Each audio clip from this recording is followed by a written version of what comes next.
Hello everyone. मैं इस particular video में मैं आपको बायोलॉजी पढ़ाऊँगा, वो भी आपको जो यूपीपीएससी और बीपीएससी से रिलेटेड काफ़ी ज़्यादा इंपॉर्टेंट क्वेश्चन है बायोलॉजी से, जहाँ से ये पूछा जाता है। ये इस सीरीज़ का पहला लेक्चर रहेगा। मैं ऐसे ही आपको फर्दर वीडियो में मैं और भी वीडियो लेकर के आता रहूँगा, तो वो सीरीज़ का जो नंबर है वो इंक्रीज़ करता रहेगा। तो चलिए हम लोग मैं आपको कुछ इसमें बेसिक इन्फॉर्मेशन दूंगा। मैं आपको इमेज के थ्रू मैं आपको थोड़ा सा चाहा हूँ कि आप थोड़ा सा इसको आप देखें कि इमेज से आपको चीज़ों को आपको ज़्यादा देर तक आपको याद रह पाती है। ठीक है, ये एक मैं अपनी ओर से कोशिश किया हूँ ये पर्टिकुलर वीडियो में, ताकि मैं आपको काफ़ी चीज़ों को मैं आपको रिलेट करके पढ़ा सकूँ। ठीक है दोस्तों, तो चलिए मैं स्टार्ट करता हूँ ये पर्टिकुलर क्वेश्चन। इसने पहला क्वेश्चन पूछा कि स्टडी ऑफ जूलॉजी क्या है। स्टडी ऑफ जूलॉजी जो है उसमें क्या होता है कि both living and dead animal के बारे में हम स्टडी करते हैं। वो आपको क्या है, स्टडी ऑफ जूलॉजी है। ठीक है, कि जिसमें कि हम लिविंग के बारे में भी और जो भी एक्सटिंक्ट एनिमल भी हो गए हैं ना, उसके बारे में भी हम लोग पढ़ाई करते हैं। ठीक है, कि उसका बेसिकली उसका जो है उसका स्ट्रक्चर कैसा था, बेसिकली उस पर्टिकुलर एनिमल का उसका स्ट्रक्चर कैसा है, या फिर उसका आप बोल सकते हैं उसका इवोल्यूशन कैसे हुआ है। ठीक है, उसका क्लासिफिकेशन कैसा है। ठीक है, वो किस उसका नेमिंग वगैरह कैसे में आता है। ठीक है, उसकी हैबिट्स क्या है। ठीक है, उसका डिस्ट्रीब्यूशन क्या है, उसका हैबिटाट क्या है। तो हम इन सब बारे में हम पढ़ते हैं। और जो फादर ऑफ बायोलॉजी है, हम इसको किसको बोलते हैं, एरिस्टोटल को बोलते हैं फादर ऑफ बायोलॉजी। क्या बोलते हैं, एरिस्टोटल क्या बोलते हैं, फादर ऑफ बायोलॉजी। ये है एरिस्टोटल। ठीक है, एरिस्टोटल को बोलते हैं फादर ऑफ बायोलॉजी। चलिए आगे बढ़ता हूँ। तो आप जूलॉजी समझ गए होंगे। जूलॉजी, जू मतलब क्या होता है, चिड़िया। जू मतलब क्या होता है, मतलब आप जब आप चिड़ियाघर जाते हैं, ठीक है, तो जू से आप देखिएगा living, both living and dead animal. ठीक है, आगे बढ़ता हूँ। स्टडी ऑफ फ्लावर क्या होता है, इसको बोलते हैं एंथोलॉजी। ANTHOLOGY। एंथोलॉजी क्या बोलते हैं, स्टडी ऑफ फ्लावर क्या बोलते हैं, एंथोलॉजी। आप इसको 2-3 मिनट आप इसे पढ़ना पड़ेगा। एंथोलॉजी किसको बोलते हैं, स्टडी ऑफ फ्लावर। ये आप देख रहे हैं, ये पर्टिकुलर साइंटिस्ट जो ये फ्लावर की स्टडी कर रहा है, हमसे क्या बोलते हैं, एंथोलॉजी। क्या बोलते हैं, एंथोलॉजी बोलते हैं। क्या बोलते हैं, एंथोलॉजी। ठीक है, क्योंकि आपको 2-3 दफ़ा आपको याद आपको करना पड़ेगा, तो आपको इसे बोलना पड़ेगा। ये क्या है, आपको स्टडी ऑफ फ्लावर क्या है, एंथोलॉजी। आगे बढ़ता हूँ, क्योंकि जो मेमोराइजेशन का पार्ट होता है उससे बार बार उसे हमें रिकॉर्ड करना पड़ता है। The scientific study of insect is known as entomology. क्या बोलते हैं, इंटेमोलॉजी। क्या बोलते हैं, इंटेमोलॉजी। क्या बोलते हैं, the scientific study of insect को क्या बोलते हैं, इंटेमोलॉजी। ठीक है, आगे आपको बढ़ता हूँ, आगे बढ़ाता हूँ आपको पर्टिकुलर डिस्कशन में। ठीक है, और क्या आपको subject of data sets in associated with the study of concerning and the humanity। ठीक है, तो जो ये पर्टिकुलर है इसको हम क्या बोलते हैं, इसको हम बोलते हैं डेमोग्राफिक। क्या बोलते हैं, डेमोग्राफिक्स, डेमोग्राफी। ठीक है, डेमोग्राफिक बोल रहे हैं या फिर डेमोग्राफी बोल रहे हैं एक तरीका से। ठीक है, तो बेसिकली होता क्या है यहाँ पर कि आपको जो एजिंग के बारे में, पॉपुलेशन कैसे बढ़ रहा है, पॉपुलेशन कैसे घट रहा है, ठीक है, वो पर्टिकुलर चीज़ें हैं। ठीक है, ये आपको क्या है, subject of data is associated with the study of concerning and the humanity. ठीक है, ठीक है, मैं आगे बढ़ता हूँ। बहुत सारी चीज़ आपको याद ही रखना पड़ेगा इसमें। ठीक है, और क्या इसमें है, जो आप इसमें जो ये आपको डेमोग्राफी हो गया। ठीक है, और स्टडी ऑफ वायरस को क्या बोलते हैं, वायरोलॉजी। क्या बोलते हैं, VIRO, virology. Study of virus क्या बोलते हैं, वायरोलॉजी। क्या बोलते हैं, वायरोलॉजी। ठीक है, स्टडी ऑफ जो हेरिडेटरी और जो वेरिएशन होता है हम उसको बोलते हैं जेनेटिक्स। वो आगे है, मैं आपको दिखाऊंगा अभी। The comparative study of the different cultures and scientific explanation is known as ethnology. Ethno बोलते हैं ना, एथनिसिटी बहुत ज़्यादा है, भारत की एथनिसिटी बहुत ज़्यादा है। मतलब क्या होगी, बहुत तरह के लोग रहते हैं। एथनोसिटी, एथनिक से आप देखिए, एथनोसिटी। एथनिसिटी मतलब क्या होगा कि डिफरेंट कल्चर के बारे में उसको जानना, समझना कि वो कैसे रह रहा है एक जगह पर। जैसे कि पर्टिकुलर ट्राइब है, हर एक ट्राइब एक दूसरे से कैसे अलग है, या फिर जो ट्राइब एक दूसरे में जो मिल जा रहा है वो आखिर वो क्यों मिल रहा है। तो जो कॉम्परेटिव स्टडी करते हैं कि जो ट्राइब, सेम ट्राइब अगर इंडिया में है और सेम ट्राइब अगर सपोज करिए अगर अफ्रीका में भी है, या फिर सेम ट्राइब जो कि सेंटिनलीज अगर जो आपको सेंटिनलीज आइलैंड में है, अंडमान निकोबार में, और सेम जो ट्राइब जो अंडमान निकोबार में है वो एक दूसरे से कैसे अलग है। तो उसी के जो comparative study of different culture और उसके साइंटिफिक एक्सप्लेनेशन को क्या बोलते हैं, इथनोलॉजी। क्या बोलते हैं, इथनोलॉजी। ठीक है, आगे बढ़ता हूँ। The study of properties and the method of biological system found in nature and use of the use of this knowledge in mechanical world is known as bionics. यह उतना ज़्यादा इंपॉर्टेंट नहीं, बस ठीक है, आप थोड़ा बहुत याद रख लेना, ठीक है। इसमें क्या बोलते हैं, bionics. The rearing of silk worm is known as sericulture. क्या बोलते हैं, ये देख रहे हैं, ये आपको सीरीकल्चर है। क्या है ये, सिल्क वॉर्म है। ये क्या है, ये आपको सिल्क वॉर्म है। ये आपको क्या है, रियरिंग ऑफ सिल्क वॉर्म क्या बोलते हैं, हम उसे बोलते हैं, क्या बोलते हैं, सीरीकल्चर, ठीक है। और इसमें आप इसमें क्या ध्यान रख सकते हैं, जैसे कि जो फ्रूट के बारे में, जो फ्रूट की जो आप बोल सकते हैं कि एक तरीका से जो उसका प्रोडक्शन कराता है उसको हम हॉर्टिकल्चर बोलते हैं, ठीक है। और फ्लावर का मैं आपको बता दिया हूँ, जो फ्लावर क्या है, फ्लोरिकल्चर, ठीक है।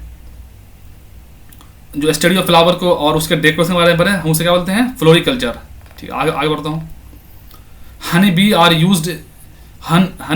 यूज्ड इट, या फिर आप उसको बोल सकते हैं एक तरीके से कि जो पर्टिकुलर जो रेयरिंग, या फिर आप उसको बोलते हैं ना, इसको रेयरिंग जो होता है ना, हनी बी को हम उसे क्या बोलते हैं बेसिकली, एपीकल्चर। क्या बोलते हैं, उसे बोलते हैं एपीकल्चर। रेयरिंग, यहाँ पे आप रेयरिंग लिख लीजिए, हनी बी का रेयरिंग, ठीक है। Rearing of honey bee, REA, rearing, REARING, rearing of honey bee, rearing of honey bees are known as apiculture. इसे आप थोड़ा याद रखेंगे, क्या है, एपीकल्चर, ठीक है। ये क्या है कि lexicographer is related to the compilation of dictionary. जो डिक्शनरी को जो लिखता है उसे हम क्या बोलते हैं, लेक्सिकोग्राफर, ठीक है। जो क्वेन गा रहे हैं पढ़ता है उसे हम क्या बोलते हैं, जरा बताया था कमेंट सेक्शन में। The study related to the plants used as a vegetable is called olerology. Olerology, ये आप थोड़ा याद रखिएगा इस चीज को। The study related to the plant used as a vegetable is called the olerology. ये आप भूल सकते हैं, इसे आप थोड़ा सा याद रखेंगे, ठीक है। तो और क्या आगे है, ठीक है, इसमें आपको ओलिरोलॉजी हो गया, ठीक है। आगे और क्या भाई इसमें, हाँ, व्हाट इज वर्मिकल्चर। वर्मिकल्चर क्या होता है, the scientific raising of worm. ये क्या है, वॉर्म है, तो हम उसे क्या बोलते हैं, वर्मिकल्चर। हम उसे क्या बोलते हैं, वर्मिकल्चर बोलते हैं, ठीक है। The science of raising worm, ठीक है। ये आपको क्या है, वर्मिकल्चर, ठीक है। तो ये आपको एक तरह बोल सकते हैं कि अर्थवॉर्म होता है, ठीक है। अर्थवॉर्म को जो है बेसिकली आप बोल सकेंगे कि पर्टिकुलर जो अर्थवॉर्म है ये काफ़ी ज़्यादा हेल्पफुल रहता है फार्मर के लिए भी, ठीक है, खेतों में। The vermiculture the worm use in earthworm, वही सेम क्वेश्चन है।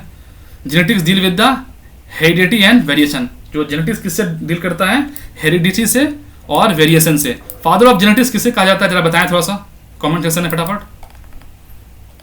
The study of gerontology related to old age, ये बहुत इंपॉर्टेंट है, ये पूछा जा सकता है। जीरोंटोलॉजी किससे होता है, जो भी हम स्टडी ऑफ ओल्ड एज वाले पीपल से हम पढ़ते हैं उसे क्या बोलते हैं, जीरोंटोलॉजी, ठीक है। जो जीरोंटोलॉजी एक तरह से समझ लीजिए कि जो स्टडी करते हैं सोशल, साइकोलॉजिकल और कॉग्निटिव और बायोलॉजिकल जो भी एस्पेक्ट होता है ना एजिंग वाले प्रॉब्लम में जो होता है, उन सब बारे में हम पढ़ते हैं, ठीक है। और क्या है इसमें, ये आपको क्या है, जीरोंटोलॉजी। आपको पता लग गया जीरोंटोलॉजी क्या होता है, कि स्टडी करना सोशल, साइकोलॉजिकल, कॉग्निटिव और बायोलॉजिकल एस्पेक्ट ऑफ एजिंग के बारे में, ठीक है। उस समय क्या क्या चेंजिंग हो रहा होता है, ठीक है। The study of ageing is known as gerontology, ठीक है। मैं इसको दो मतलब आपको डाल दिया हूँ, ठीक है। और क्या है, pedology is the science related to the study of soil. Study of soil क्या बोलते हैं, उससे क्या बोलते हैं, पेडियोलॉजी। आपसे ये भी पूछा जा सकता है, स्टडी ऑफ सॉइल या pedology is science related to the study of soil, ये भी पूछा जा सकता है। और study of soil is known as pedology, आप ये भी बोल सकते हैं, ठीक है। और क्या है, study of bones are under which branch of science, उसे क्या बोलते हैं, ओस्टियोलॉजी। क्या बोलते हैं, osteology. Bones, study of bones are under which branch of science, किस ब्रांच में, ओस्टियोलॉजी में। ओस्टियोलॉजी क्या बोलते हैं, ओस्टियोलॉजी तो होता है ये बोन्स से होता है। एक होता है ओरोलॉजी, ORO, ओरोलॉजी। ओरोलॉजी किससे होता है, ओरोलॉजी आपको माउंटेन से होता है। क्या होता है, ओरोलॉजी किससे होता है आपको, ये आपको माउंटेन से होता है, स्टडी ऑफ माउंटेन। एक होता है सीरोलॉजी, इसमें हम क्या करते हैं, स्टडी ऑफ सीरम के बारे में पढ़ते हैं। एक होता है जियोलॉजी, तो जियोलॉजी क्या होता है, जियोलॉजी आपने सुना है आपने जियोलॉजी वर्ड। तो जियोलॉजी में क्या होता है कि ये स्टडी ऑफ इंटरनल स्ट्रक्चर, जो भी सपोज करिए अगर ये अर्थ है ना, इसके अंदर में क्या है, हम उसके बारे में हम पढ़ते हैं, ठीक है। Study of internal structure of the earth and matter, जो उसमें फाउंड, जो उसमें पाया जाता है, हम उसमें क्या पढ़ते हैं, जियोलॉजी में। ठीक है, आगे बढ़ता हूँ। ये भी आपको वही कि the study of bones in is done under the bridge branch of science called the osteology, ठीक है, आप उसको थोड़ा देख लेना। The study of snake is known as serpentology, क्या बोलते हैं, सर्पेंटोलॉजी। सर्पेंटोलॉजी क्या होते हैं, सर्पेंटोलॉजी, ये आपको स्टडी ऑफ स्नेक्स के बारे में होता है, तो हम उसे क्या बोलते हैं, सर्पेंटोलॉजी। आप इसे रिकॉल करें, बार बार पढ़ें, तभी आपको ये आपको याद रहेगा, ठीक है। चलिए, व्हाट इज हाइड्रोफोनिक्स, हाइड्रोफोनिक्स किसको बोलते हैं, ग्रोइंग प्लांट विदाउट सॉइल। ये आपको दिख रहा है क्या, यहाँ पर आपको लग रहा है कि आपको यहाँ पर सॉइल है, यहाँ पे बिल्कुल सॉइल नहीं लग रहा है। तो ये बेसिकली ये प्लांट को तो ग्रो करते हैं विदाउट सॉइल। जो चीज़ सॉइल में जो भी कंटेंट पाया जाता है, जो भी मिनरल्स है, जो भी न्यूट्रिशन, वो सब कुछ ये लोग उसको वाटर में ही लोग पूरा प्रोवाइड कर देते हैं। ये नीचे में ही सब कुछ उसको जो चीज़ उसमें, जो भी न्यूट्रिएंट, जो भी उसमें जो भी सारी चीज़ें जो सॉइल में फाउंड होती है, वो उसको यहाँ पर विदाउट सॉइल के वो लोग इसमें प्रोवाइड कर देते हैं। तो ये क्या आपको, ये आपको हाइड्रोपोनिक्स सबसे इंपॉर्टेंट है इस पूरे 20 के 20 में से, याद रखिएगा इस पर्टिकुलर प्रोसेस को, हाइड्रोपोनिक्स। हाइड्रोपोनिक्स से क्या होता है, आप इसको आप अपने मेंस में भी लिख सकते हैं कि हाइड्रोपोनिक्स टेक्निक्स हमें अपनाना चाहिए, ताकि हम जो है, जो फार्मर जो है वो लार्ज नंबर पर जो है वो डिपेंडेंट ना रह सके, किस पे, बेसिकली मतलब फील्ड पे, ठीक है, ताकि बहुत बड़ा फार्म होना नेसेसरी नहीं है। तो ये क्या है, ये आप बोल सकते हैं कि साइंटिफिक मेथड से हम चीज़ों को हम काफ़ी ज़्यादा आगे बढ़ा सकते हैं। ये तो दोस्तों कुछ आपसे मैं 20 क्वेश्चन डिस्कस किया हूँ, मैं आपसे 5-6 क्वेश्चन और पूछना चाहूँगा। आप मुझे बताएं कि जो बर्ड की स्टडी को क्या बोलते हैं। चलिए मैं बताता हूँ कि बर्ड की स्टडी है उससे हम बोलते हैं जाके, आपको जाके ओरिएंथोलॉजी, क्या बोलते हैं, ओरिएंथोलॉजी, ORINTHOLOGY, ओरिएंथोलॉजी, ठीक है, ORNITHOLOG, ओरिएंथोलॉजी। आप मुझे बताएं कि फादर ऑफ ओरिएंथोलॉजी इंडिया में किसको बोला जाता है, ठीक है।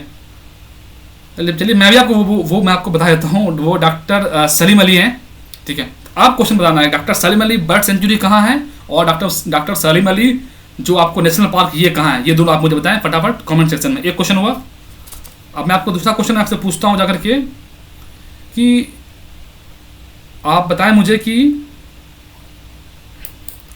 स्टडी ऑफ फिश को क्या बोलते हैं, स्टडी ऑफ फिश क्या बोलते हैं, स्टडी ऑफ फिश। आप मैं क्वेश्चन लास्ट में पूछा करूंगा, ये थोड़ा ज़्यादा अच्छा मुझे आइडिया लगता है। स्टडी ऑफ फिश को हम क्या बोलते हैं, जो फिश का जो पढ़ता है उसे क्या बोलते हैं, आप मुझे बताएं फटाफट था कमेंट सेक्शन में, स्टडी ऑफ फिश को क्या बोलते हैं, ठीक है। और ये हो गया, 2 क्वेश्चन हो गया। और बताएं कि हॉर्टिकल्चर क्या होता है, ये आपको 3 क्वेश्चन हो गया, ठीक है। और आप मुझे बताएं कि जो पोस्टल स्टाम्प को जो कलेक्शन करता है हम उसे क्या बोलते हैं, कलेक्शन ऑफ पोस्टल स्टैम्प, उससे क्या बोलते हैं, ठीक है। ये 4 क्वेश्चन हो गया। और इसमें कुछ ऐसा क्वेश्चन पूछा जा सकता है। चलिए जो मेरा सबसे इंपॉर्टेंट क्वेश्चन था मैं आपको इस क्वेश्चन पहले हटाता हूँ, ठीक है। आप मुझे बताएं बिना देखने कि हाइड्रोपोनिक्स क्या होता है। तो ये था दोस्तों कुछ अच्छा क्वेश्चन जो कि आपको बीपीएससी में आपको डेफिनेटली आपको पूछा जा सकता है। बाकी अगर आप इस वीडियो को आप एक दफ़ा आप इसको रिवाइज कर लें फटाफट, ठीक है।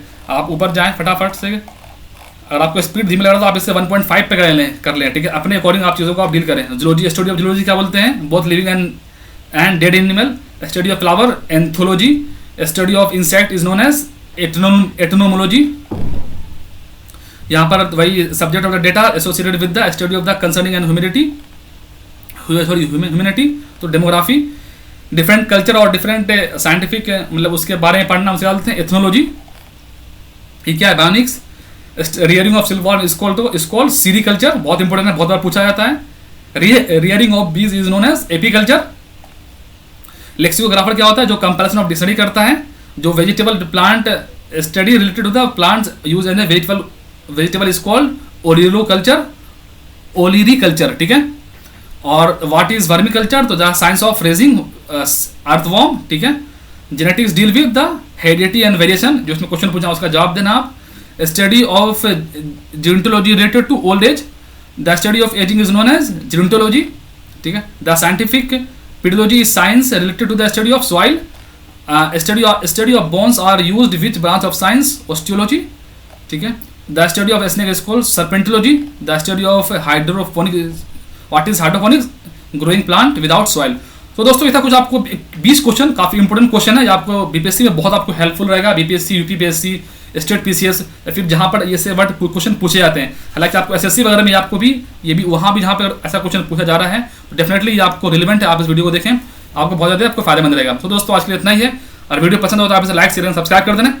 बाकी मिलते हैं नेक्स्ट वीडियो में, आप मुझे बता सकते हैं कि मैं इस वीडियो में और क्या इंप्रूव कर सकता हूँ। तो दोस्तों आज के लिए इतना ही है, okay, take care and bye bye.